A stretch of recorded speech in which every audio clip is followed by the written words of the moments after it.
যারা সামুদ্রিক মাছ খেতে পছন্দ করেন তাদের কাছে এই সামুদ্রিক বেলে মাছটা কিন্তু অনেক বেশি মজার একটা মাছ। এই মাছটা রান্না যেমন একদম সহজ, খেতেও কিন্তু অনেক বেশি মজা যখন এই মাছটা রান্না করা হয়। খুবই সুন্দর একটা ঘ্রাণ বের হয়।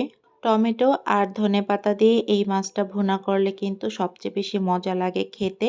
এই রেসিপিটা আশা করছি আপনাদের কাছে অনেক বেশি ভালো লাগবে। শেষ পর্যন্ত দেখার অনুরোধ রইল। এই মাছটা সবচেয়ে বেশি মজা হয় ভেজে রান্না করলে, আর একদম অল্প মশলায় মাছটা রান্না করতে হয়।